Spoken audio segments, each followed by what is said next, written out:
8ஆம் வகுப்பு மாணவர்கள் அனைவருக்கும் வணக்கம். இன்றைக்கு தமிழ்ல பார்க்க இருக்கும் தலைப்பு என்னன்னு பார்த்தீங்கன்னா, தமிழ் மொழி மரபு. தமிழ் மொழி மரபு. மரபு அப்படின்னா என்ன?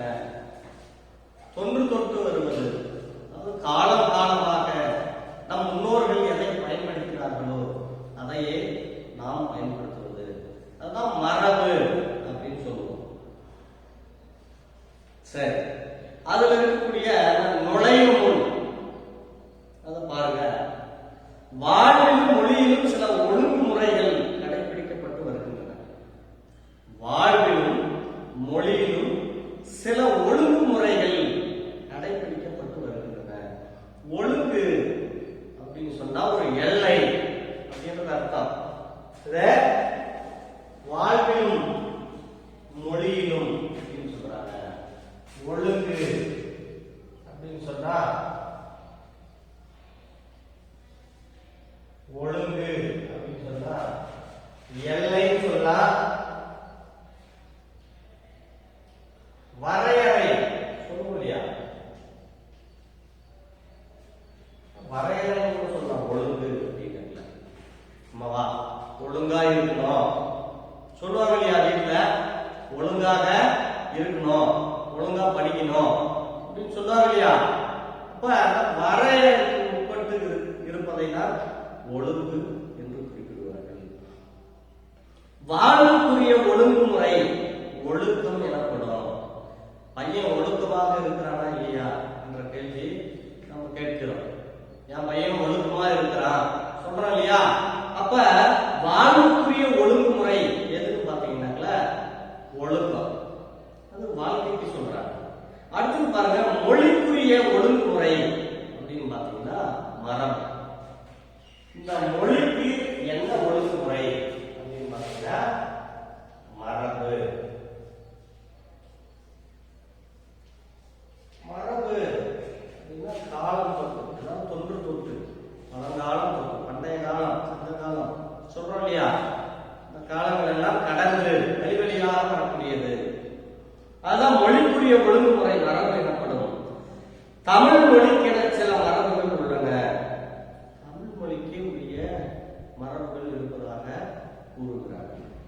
அவை பழங்காலம் முதலே பின்பற்றப்பட்டு வருகின்றன. செய்யுளுக்கும் மரபுக்கும் உள்ள தொடரை பற்றி தொல்காப்பியம் கூறும் செய்திகளை அறிவோம் வாருங்கள். அப்ப தொல்காப்பியம் செய்யுளுக்கும் மரபுக்கும் உள்ள தொடர்பை கூறவிருக்கிறது. அதை நாம் இந்த பாடப்பகுதியிலே, இந்த செய்யுள் பகுதியிலே பார்க்கலாம். சரி, பாடலை பாருங்க. நிலம் தீ நீர் வழி விசும்போடு ஐந்தும் கலந்த மயக்கம் உலகமாகலும் இருதினை ஐம்பால் இயல்நெறி வளாமை திருவிழியில் சொல்லோடு தலால் வேண்டும். மரபு நிலை திரிதல் செய்யிற்கு இல்லை, மரபு வழிபட்ட சொல்லின் ஆன மரபு நிலை திரியும் பிரிது பிரிதாகும் என்று தொல்காப்பியம் ஒரு பாடல் சொல்லியிருக்கிறார். தொல்காப்பியம் நூற்பா அப்படின்னு சொல்லுவாங்க. நிலம் தீ நீர் வழி விசும்பு. இந்த இடத்துல விசும்பு அப்படின்னா ஒரு வார்த்தையை கொடுத்திருக்கிறார். விசும்பு அப்படின்னா என்ன அப்படின்னா வாரம் அப்படின்னு அர்த்தம். அதன் பிறகு கொடுத்திருக்கிறார் பாருங்க, நிலம். நிலம்னா உங்களுக்கு தெரியும் இல்லையா, பூமியை குறிப்பிடுவது தான் நிலம்.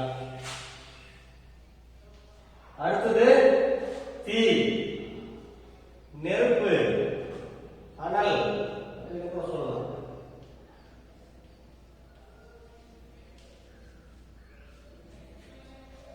அடுத்து பாருங்க, நீர் கொடுத்துருக்கா.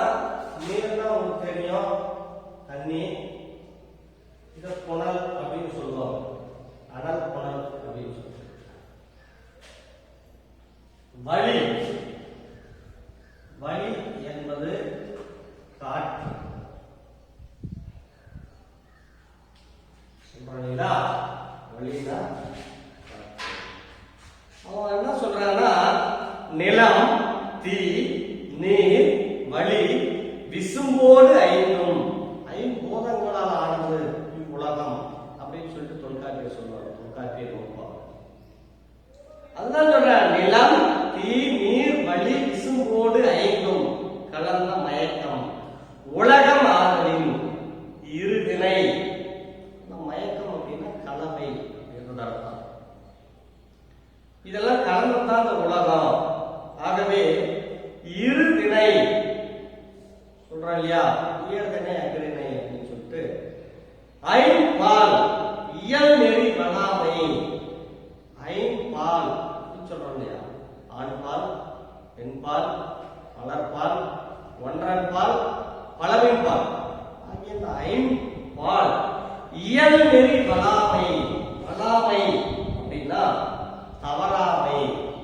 இவை தவறாக இருக்கணும், சரியாக அந்த மரபு வழியாக இருக்கணும் அப்படின்னு சொல்றார்.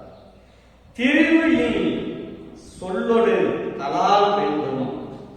அந்த திரிதல் அப்படின்னால மாறுபடுதல், திரிவு இல்லாமல்.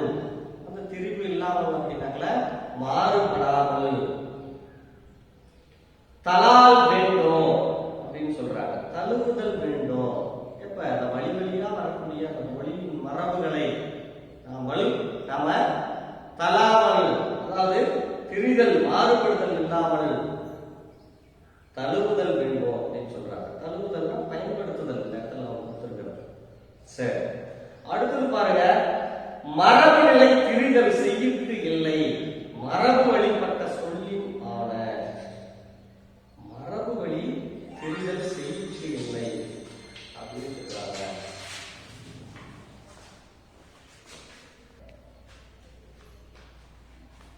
என்ன சொல்றாங்க, மரபு நிலை திரிதல் செய்யிற்கு இல்லை. செய்யுள் எவ்வாறு மரபு நிலையில் இலக்கண வரம்புக்குள் எழுதப்படுகிறதோ கூறப்படுகிறதோ அது அப்படியே தான் இருக்கணும். அப்ப அங்க திரிதல் மாறுபடுதல் இருக்கக்கூடாது. மாறுபட்ட வழி சொல்லின் ஆன மரபு நிலை பிரியின் பிரிது பிரிதாகுமே. அப்ப அந்த மரபு நிலை தெரிஞ்சிருச்சு, மாறுபடுது அப்படின்னு சொன்னாக்க அது வேறொன்று ஆகிவிடும் அப்படின்னு சொல்லிட்டு தொல்காப்பியர் சொல்றாரு.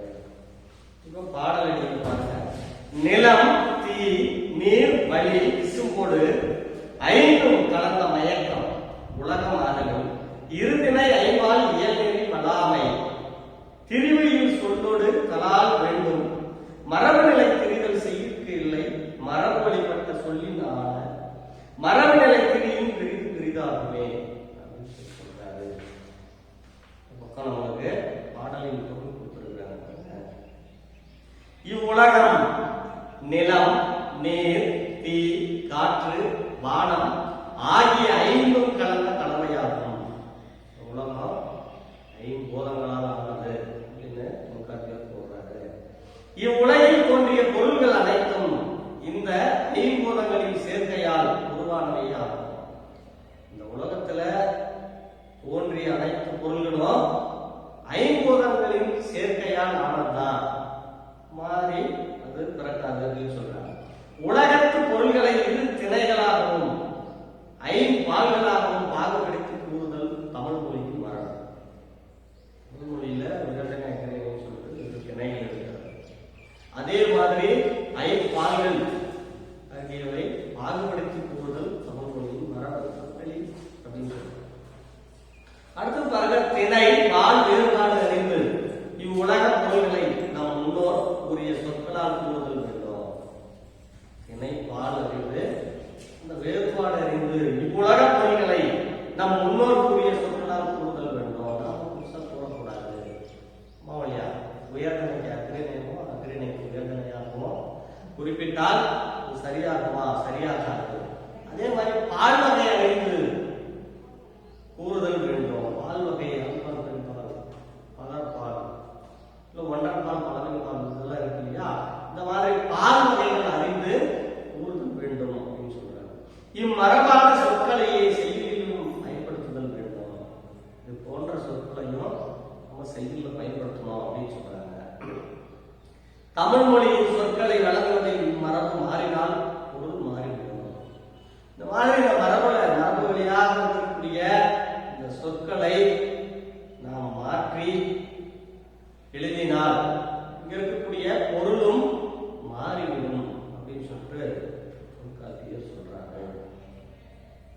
அடுத்தது பாருங்க, அளபெடை அப்படின்னு கொடுத்துருக்காங்களா.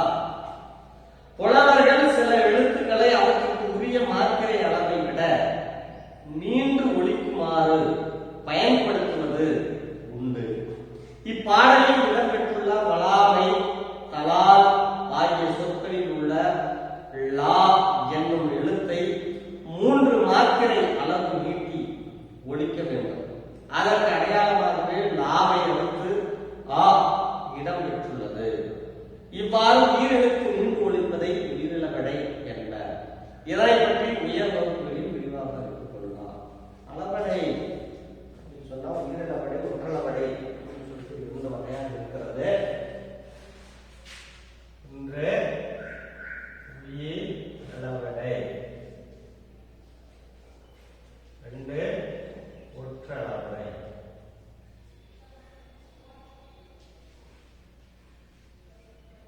சொல்லிட்டு 2 வகை இருக்கு. சரியா? எழுத்துக்கள் தன் மாத்திரையிலிருந்து அளவு நீண்டு ஒலிப்பது மாவா 2 மாத்திரையிலிருந்து 3 மாத்திரையாக நீண்டு ஒலிப்பதுதான் என்னது அளபெடை அப்படின்னு சொல்றாங்க. அளபெடைய மேல் வகுப்புகளில் நீங்கள் கற்றுக்கொள்ளலாம். சரி, அடுத்து பாருங்க, நூல்வெளி கொடுத்துருக்கா.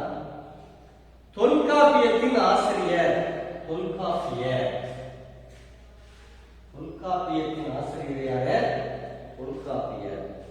தமிழில் நமக்கு கிடைத்துள்ள மிக பழமையான இலக்கண நூல் தொல்காப்பியம் ஆகும். தமிழ்ல கிடைத்திருக்கக்கூடிய மிக பழமையான நூல், இலக்கண நூல் எதுன்னு பார்த்தீங்கன்னா தொல்காப்பியம் தான்.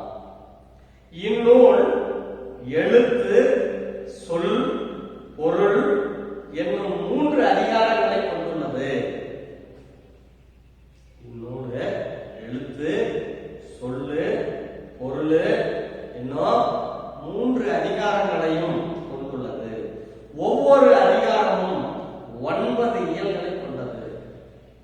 3 அதிகாரம் சொல்றியா?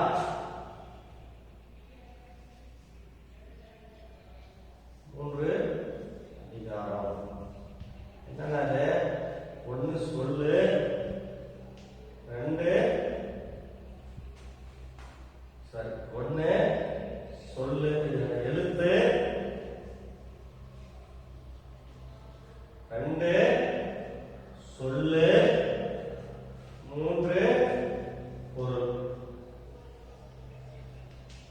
ஆகிய 3 அதிகாரங்களை கொண்டுள்ளது இது தொல்காப்பியம். அதே மாதிரி 9 இயல்களை கொண்டது. 9 இயல்களை கொண்டது.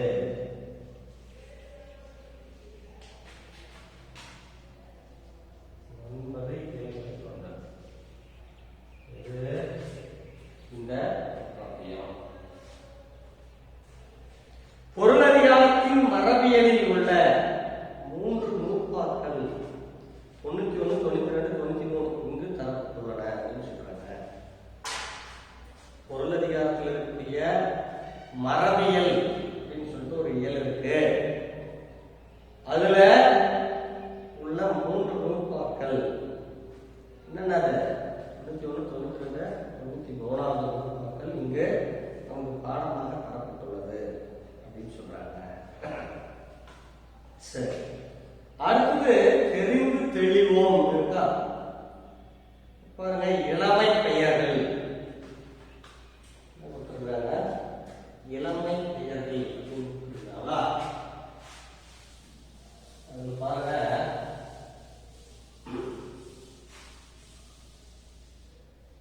புலி, புலி குட்டியாக இருக்கும்போது, இளமையாக குழந்தையாக இருக்கும்போது பேர் என்ன அப்படின்னு பாத்தீங்கன்னா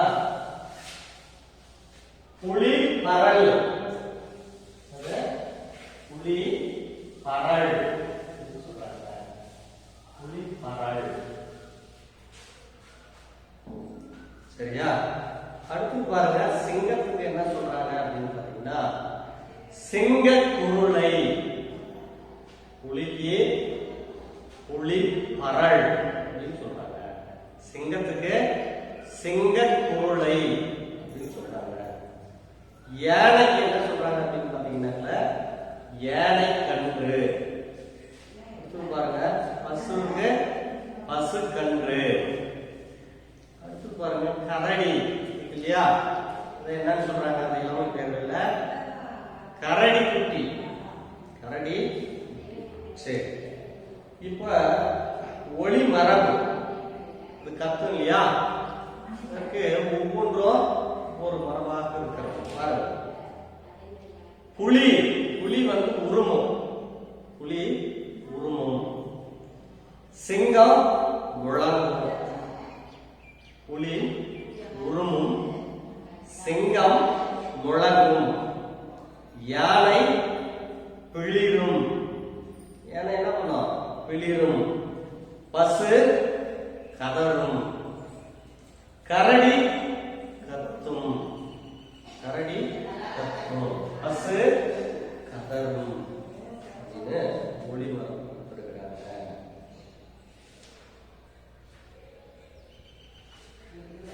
சரி, இந்த தமிழ் மொழி மரபு முடிவுற்றது. அடுத்தது தமிழ் வரி வடிவ வளர்ச்சி. தமிழ் வரி வடிவ வளர்ச்சி. இந்த வரி வடிவம் தமிழுடைய வரி வடிவம் எவ்வாறு வளர்ச்சி அதை பற்றி பார்க்கலாம்.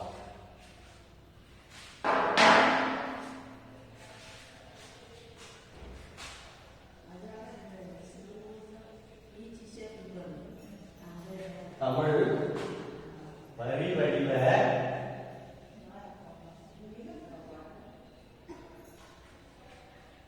வளர்ச்சி. வளர்ச்சி.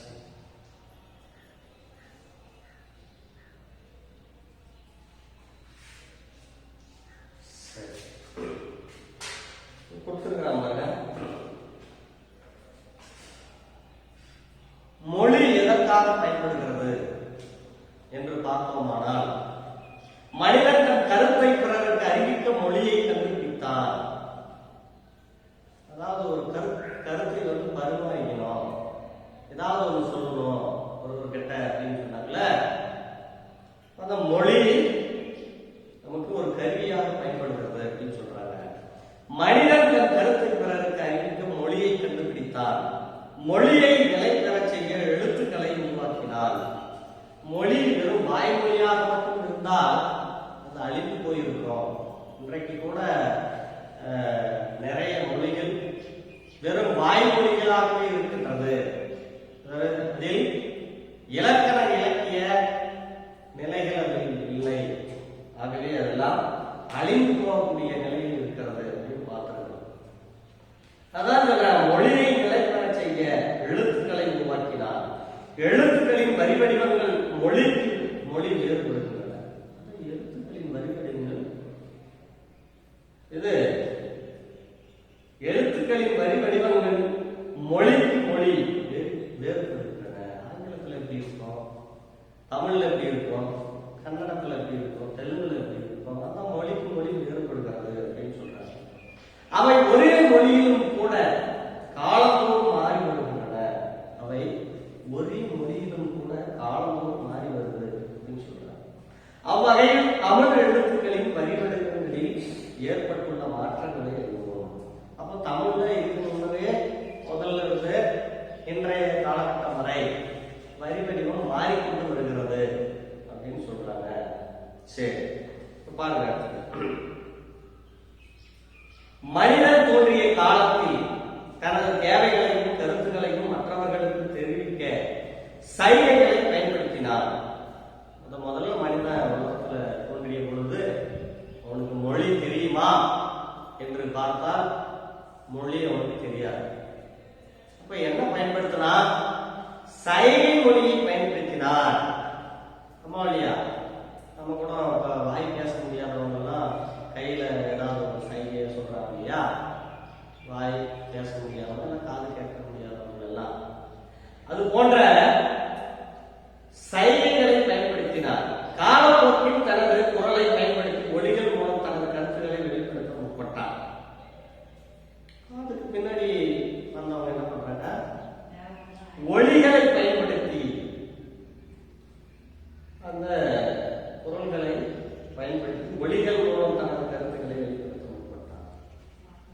ஏதாவது புயல் மாதிரி கட்டுறது, இல்லை தாகம் மாதிரி கரைகிறது, ஏதாவது ஒன்று வந்து அந்த மாதிரி கருத்துக்களை இருக்கு. அடுத்து சிறிது சிறிதாக சொற்களை சொல்ல கற்றுக்கொண்டார். கொஞ்சமா சொல்ல பேச கற்றுக்கணும். அச்சொற்கள் மீண்டும் மீண்டும் சொல்லப்பட்டதால் செம்மைப்பட்டன. ஒழுங்கு, அது ஒழுங்குமுறை, அதுதான் சொல்றாங்க செம்மைப்பட்டது அப்படின்னு சொல்லிட்டு. காலப்போக்கில் அவை பண்பட்டு பேச்சு மொழி உருவானது. காலப்போக்கில் அவை பண்பட்டு மொழியா அது பேச்சு மொழியாக மாறியது. நம்ம வீட்டில் கூட ஒரு குழந்தை இருக்கிறது. குழந்தை வந்து எடுத்த உடனே பேசுதா அப்படின்னு பார்த்தால பேசுவதில்லை. சில சைகைகள் எல்லாம் செய்யும். அம்மா இல்லைன்னா அழுவோம். அதன் பிறகு ஒவ்வொரு சொற்களாக அது கற்றுக்கொள்ளும். அதை போலத்தான் உலகில் தோன்றிய அந்த மனிதர்களும் அவ்வாறு செய்தார்கள் அப்படின்னு சொல்றாங்க. சரி, எழுத்துக்களின் தோற்றம். முதல்ல எழுத்து எவ்வாறு தோன்றியது அப்படின்றத நம்ம பார்க்கலாம்.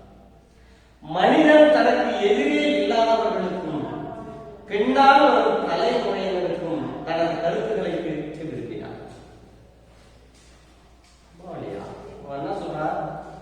மனிதன் தனக்கு எதிரே இல்லாதவர்களுக்கும், தன் முன்னாடி யாரும் இல்லை அவர்களுக்கும், அதே மாதிரி பின்னால் வரும் தலைமுறையினருக்கும் தனது கருத்துக்களை தெரிவிக்க விரும்பினார். இப்ப கூட தஞ்சை பெரிய கோயில் வந்து 1000 வருடங்களுக்கு மேலாகிவிட்டது. யார் கட்டியது, என்னவெல்லாம் கொடை தரப்பட்டிருக்கிறார்கள் என்பது நம்ம கிட்ட அவங்க சொல்லிதான் போனாங்க, சொல்லல.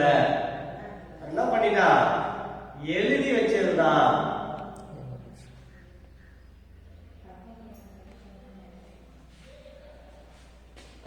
இது போன்று சில செய்திகள் எல்லாம்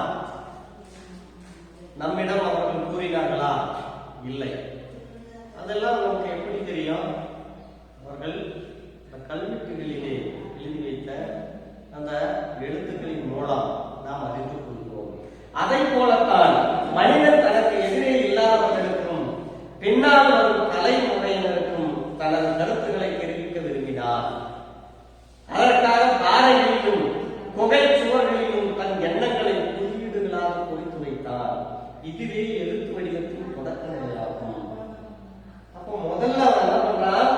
அந்த பாறைகளையும் அந்த பாறைகளிலும் இந்த குகை சுவர்களிலும் குறியீடுகளாக வந்து பொறித்து வைத்தார். இதுவே அவருடைய எழுத்து வடிவத்தின் தொடக்க நிலையாகும். ஏன்னா அவன் வந்து இந்த குறியீடுகளை பயன்படுத்தி, அப்பெல்லாம் குறியீடு வச்சுதான் அவங்க கோட்டோவியம் அப்படின்னு சொல்லுவாங்க. மாவலியா குறியீடுகளை பயன்படுத்தி இங்க வந்து இந்த பகுதி பார்த்தாக்கல சிங்கம் அதிகமாக மாறும் இடம், இந்த குகையில் புலி இருக்கக்கூடிய இடம், இந்த பக்கம் காடுகள் நிறைந்த பகுதி அப்படின்னு சொல்லிட்டு அவரோட ஒரு குறியீட்டின் மூலமாக எழுதி வச்சான். தொடக்க காலத்தில் எழுத்து என்பது ஒளியையோ வடிவத்தையோ குறிக்காமல் பொருளின் ஓவிய வடிவமாகவே இருந்தது. இவ்வரி வடிவத்தை ஓவிய எழுத்து என்பது. பண்டைய காலத்துல பாத்தீங்கன்னா எழுத்து வந்து ஒரு ஒளி, எழுதக்கூடிய ஒளி சொல்ற சவுண்ட். அந்த ஒளியையோ வடிவத்தையோ குறிக்காமல் பொருளின் ஓவிய வடிவமாகவே இருந்தது. இவ்வரி வடிவத்தை ஓவிய எழுத்து என்று கூறப்படுகிறது. முதல்ல ஓவியமா அப்படியே வரைச்சி வைக்கிறது. மோலியா அந்த இடத்துல மாணவர்கள் தான் மாடு வந்து வரைச்சி வைக்கிறது. அந்த மாடை வேட்டையாடுற மாதிரி இந்த இதில் கொடுத்துருக்காங்க ஓவியத்துக்கு பக்கம். அது மாதிரி வரைந்து வைத்திருக்காங்க. அதான் ஓவிய எழுத்து என்று கூறுகிறார். அடுத்ததாக ஒவ்வொரு வடிவமும் அவ்வடிவத்துக்குரிய முழு ஒளியாகிய சொல்லை குறிப்பதாக மாறியது. அதன் பின் ஒவ்வொரு வடிவமும் அச்சொல்லி இவ்வாறு ஒரு ஒளிக்கு ஒரு எழுத்து என உருவான நிலையை ஒளி எழுத்து நிலை என்ப. அதுக்கு பிறகு என்ன பண்றாங்க, அவ்வடிவத்துக்குரிய முழு ஒளியாகிய சொல்லை குறிப்பதாக மாறியது. அந்த ஒளிக்கு ஒரு எழுத்தாக பயன்படுத்துறாங்க. சும்மாவலியா ஆ அப்படின்னா எப்படி இருக்கும், ஆ இதான் என்ன சொல்றாங்க, ஒளி எழுத்து நிலை என்ப. இன்று உள்ள எழுத்துக்கள் ஒரு காலத்தில் பொருள்களின் ஓவியமாக இருந்தவற்றின் திரிவுகளாக கருதப்படுகின்றன. ஒரு காலத்துல ஓவியமாக எழுதி வைக்கப்பட்டது, இன்று அதன் திரிவுகளாக மாறிவிட்டது அப்படின்னு சொல்றாங்க. அடுத்தது பாருங்க, தமிழ் எழுத்துக்கள். தமிழ் எழுத்துக்கள் பாருங்க, காலந்தோறும் தமிழ் எழுத்துக்களின் வரி வடிவங்கள் பல்வேறு மாற்றங்களுக்கு உள்ளாகி வளர்ச்சி அடைந்து வந்துள்ளன. அச்சுக்கலை தோன்றிய பிறகு தமிழ் எழுத்துக்கள் இப்போதுள்ள நிலையான வடிவத்தை பெற்றுள்ளன. காலந்தோறும் தமிழ் எழுத்துக்கள்ல வரி வடிவம் பல்வேறு மாற்றங்களை பெற்று வந்திருக்குது, அது உள்ளாகி வளர்ச்சி அடைந்து வந்துள்ளது அப்படின்னு சொல்றாங்க. என்றைக்கு அச்சுக்கலை அச்சிடும் கருவி வந்ததோ அன்றையிலிருந்துதான் தமிழ் எழுத்துக்கள் இப்போதுள்ள நிலையை நிலையான வடிவை பெற்றது அப்படின்னு சொல்றாங்க. அடுத்தது, தமிழ் எழுத்துக்களின் பழைய வரி வடிவங்களை கோவில்களில் உள்ள கருங்கல் சுவர்களிலும் செப்பேடுகளிலும் காண முடிகிறது. தமிழ் எழுத்துக்களில் பழைய வரி வடிவங்களை கோவில் அந்த கட்டத்தில் இருக்கக்கூடிய கருங்கல் இருக்கக்கூடிய அதுல பொறிச்சு வச்சிருப்பாங்க. அதே மாதிரி செப்பேடுகள் சொல்றோம் இல்லையா, அந்த செப்பேடுகள்லயும் காண முடிகிறது அப்படின்னு சொல்றாங்க. தஞ்சை பெரிய கோயில் இந்த மாதிரி கோயில்கள் எல்லாம் பார்த்தீங்கன்னா அதுல பழைய வரி வடிவம் அதுல இருக்கும். அது நம்ம பார்க்கறதுல நமக்கு இது தமிழா என்று தெரியாது, அந்த அளவுக்கு அது காலத்தால் உட்பட்ட தமிழ். கல்வெட்டுகள் கிமு பொதாண்டுக்கு முன்னு, கிமு கிபி அப்படின்னு சொல்லுவோம் இல்லையா, பொதாண்டுக்கு முன் பொதாண்டுக்கு பின். பொதாண்டுக்கு முன் 3ஆம் நூற்றாண்டு முதல் கிடைக்கின்றன. கல்வெட்டு பொதாண்டு கிமு 3ஆம் நூற்றாண்டு முதல் கிடைக்கின்றன அப்படின்னு சொல்றாங்க. செப்பேடுகள் கிபி பொதாண்டுக்கு பின் 7ஆம் நூற்றாண்டு முதல் கிடைக்கின்றன. கல்வெட்டுகள் கல்வெட்டு கிமு 3ஆம் நூற்றாண்டு கிடைக்கும். செப்பேடுகள்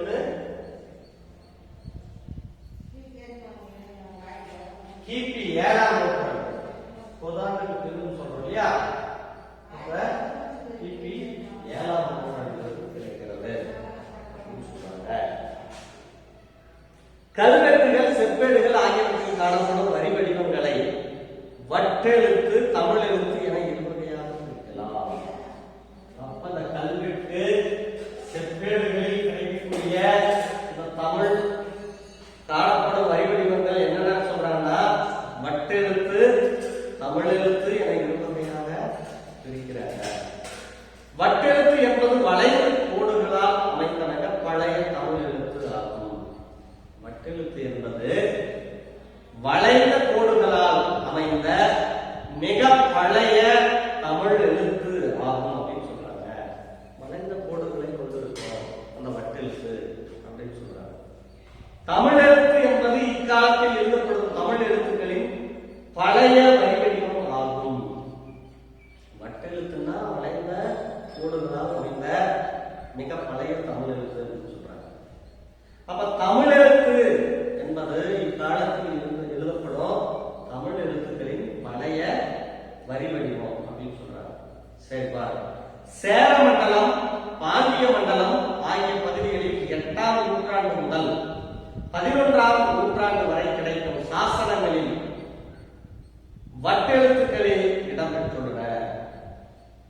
அப்ப சேர சோழ பாண்டியர்கள் அப்படின்னு சொல்லிட்டு தமிழகத்தை மூவேந்தர்கள் ஆட்சி செய்தார்கள் நமக்கு தெரியும். அதுல குறிப்பா சேர மண்டலம் பாண்டிய மண்டலம்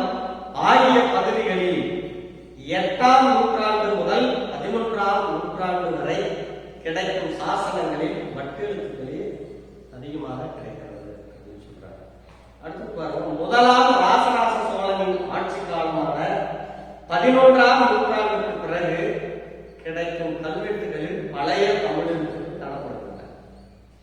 என்ன சொல்றாங்க? தஞ்சை பெரிய கோயிலை கட்டிய முதலாம் ராசராச சோழன் இருக்கிறார் இல்லையா, அவருடைய ஆட்சி காலமான 11ஆம் நூற்றாண்டுக்கு பிறகு கிடைக்கக்கூடிய கல்வெட்டுகள் எல்லாம் பழைய தமிழ் எழுத்துக்கள் காணப்படுகின்றன.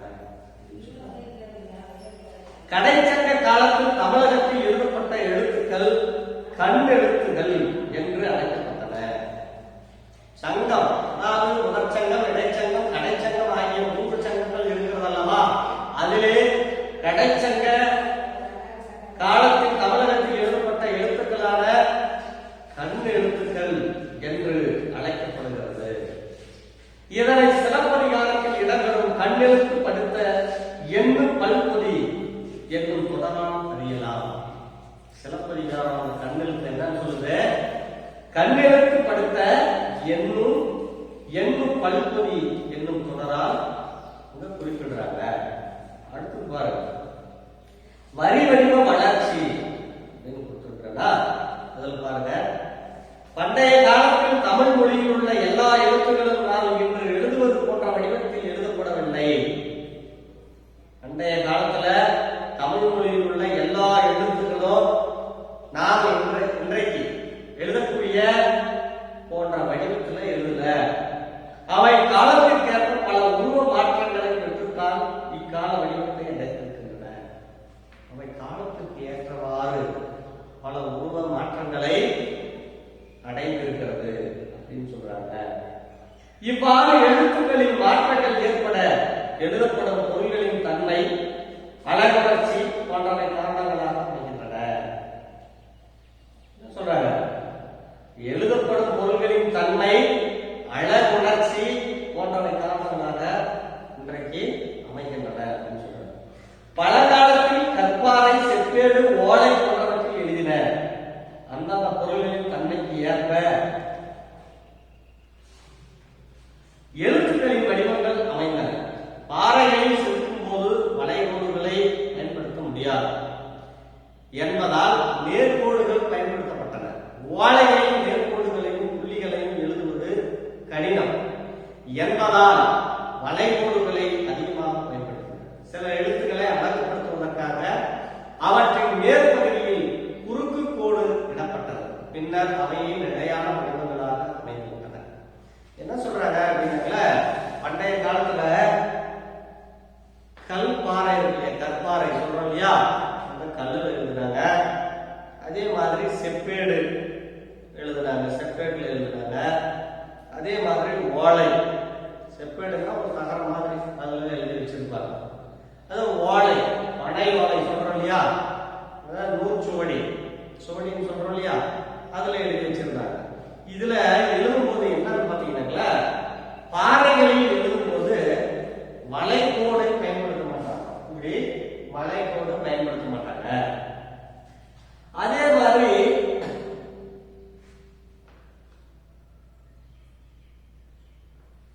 ஓலைகளில் நேர்கோடுகளையும் புள்ளிகளையும் எழுதுவது கடினம். ஓலைகளில் புள்ளி வைக்க மாட்டாங்க. அதே மாதிரி இப்படி நேர்கோடு எழுதுவது கடினம். அதற்காக வளைகோடுகளை அதிகமாக பயன்படுத்தினார். எங்க வளைகோடுகள் எழுது.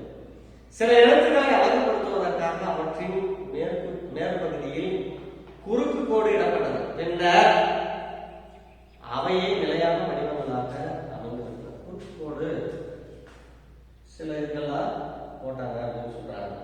சரி, இப்ப பாருங்க, புள்ளிகளும் எழுத்து வேணும் அப்படின்னு சொல்லிட்டு எகர ஒகர குறில் எழுத்துக்களை குறிக்க எழுத்துக்களின் மேல் புள்ளி வைக்கும் வழக்கம் தொல்காப்பியர் காலம் முதல் இருந்து வருவது. எகர ஒகர குறில் எழுத்துக்களை குறிக்க எழுத்துக்களின்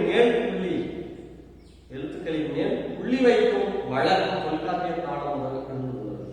எடுத்துக்காட்டாக எது என எழுதப்பட்டால் எது என்றும், எது என எழுதப்பட்டால் ஏது என்றும் ஒலித்தன. குறிப்பாக இப்படி எது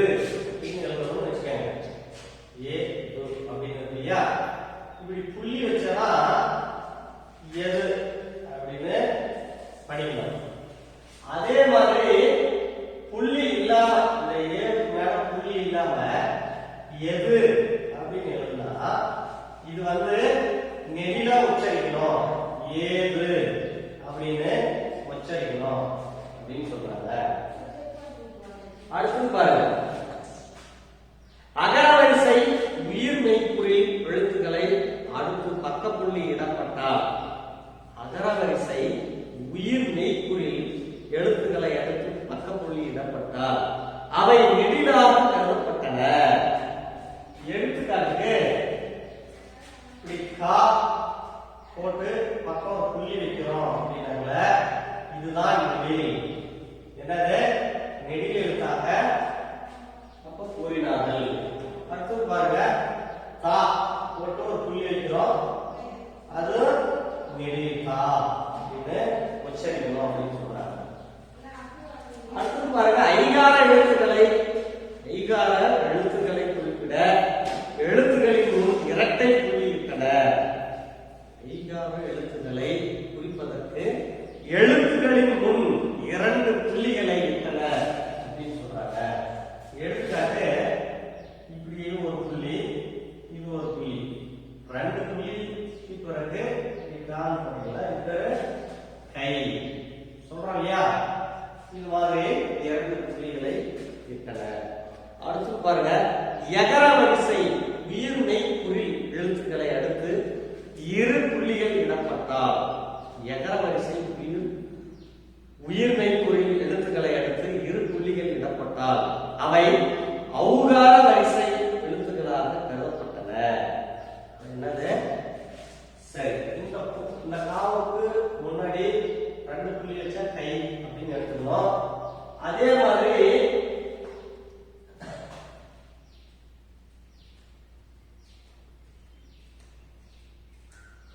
எகர வரிசை உயிர் மெய்க்குறி எழுத்துக்களுக்கு 2 புள்ளிகள் இடப்பட்டால் அவை ஔகார வரிசை.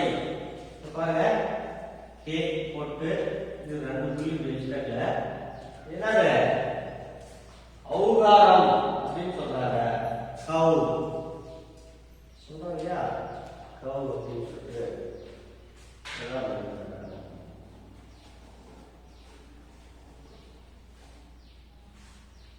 கே கே பக்கம் 2 புள்ளி. அதே மாதிரி கே இது பக்கம் 2 புள்ளி வச்சா கவ் சொல்றோம் இல்லையா? அதான். சரி, அடுத்து பாருங்க, மகர எழுத்தை குறிப்பிட பகர எழுத்துக்கு உள்ளே புள்ளி இட்டன. இது மகர எழுத்தை குறிப்பிட பகர எழுத்தின் உள்ளே புள்ளி. மகரம் என்பதற்கு மா என்பதற்கு என்ன பண்ணிட்டாங்க, இப்பு அப்படின்னு இது உள்ள ஒரு புள்ளி வச்சுட்டாங்க. இப்படி புள்ளி வச்சா மகரம் அப்படின்னு சொல்லிட்டாங்க. குற்றியல் உகர குற்றியல் இகர எழுத்துக்களை குறிக்க அவற்றின் மேலேயும் புள்ளி இட்டன.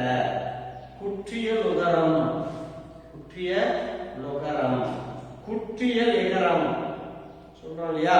அந்த எழுத்துக்களை குறிக்க அவற்றின் மேலேயும் புள்ளி இட்டனர் அப்படின்னு சொல்றாங்க.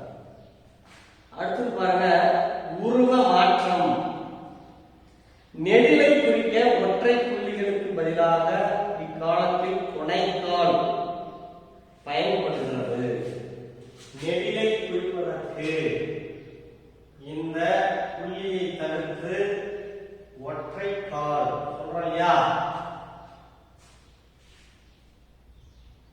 துணைக்கால் அப்படின்னு சொல்லுவாங்க. துணைக்கால் இடப்படுகிறது. நெடிலை குறிக்க ஒற்றை புள்ளிக்கு பதிலாக இக்காலத்தில் துணைக்கால் பயன்படுகிறது. ஐகார உயிர்மெய்யை குறிக்க எழுத்துக்கு முன் இருந்த இரட்டை புள்ளிகளுக்கு பதிலாக இக்காலத்தில் இணை கொம்பு, இணை கொம்புன்னா எழுதுறோம் இல்லையா? அதுதான் இணை கொம்பு அப்படின்னு சொல்றாங்க, அது பயன்படுகிறது. ஔகார உயிர்மெய்யை குறிக்க எழுத்துக்கு பின் இருந்த இரட்டை புள்ளிக்கு பதிலாக இக்காலத்தில் கொம்பு கால் லகரம் பயன்படுகிறது. கொம்பு கால் சொல்றோம் இல்லையா? இது ஒரு கொம்பு, அடுத்தது இது கால், இதான் கொம்பு கால் லகரம் அப்படின்னு சொல்றோம் இல்லையா? இந்த கொம்பு கால் பயன்படுகிறது. குற்றியல் உகர குற்றியல் இகர எழுத்துக்களின் மேல் புள்ளியிடும் வளர்ப்பொழிந்து விட்டது. குற்றிய லுகரம் குற்றிய நிகரம் எழுத்துக்களுக்கு மேல் புள்ளியிடும் வழக்கம் காலத்துல இல்லை அப்படின்னு சொல்றாரு.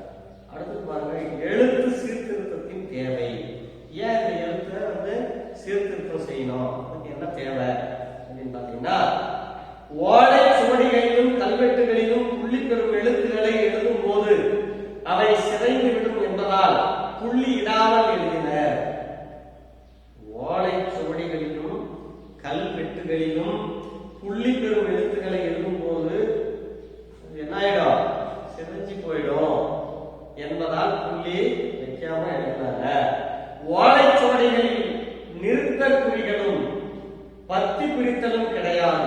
ஓலைச்சுவடிகள்ல நிறுத்த குறி இருக்கும், பத்தி பிரிக்கிறது இருக்கும், அதெல்லாம் கிடையாது. புள்ளி இடப்பட்டு எழுதப்படும் இடங்களில் புள்ளிகள் தெளிவாக தெரியாத நிலையில் அவற்றின் இடம் நோக்கி மெய்யோ நீர்மெய்யோ குறிலா நெகிலா என உணர வேண்டிய நிலை இருந்தது. இதனால் படிப்பவர்கள் பெரிதும் இடறுற்றனர். எனவே எழுத்து சீர்திருத்தம் வேண்டியதாயிற்று.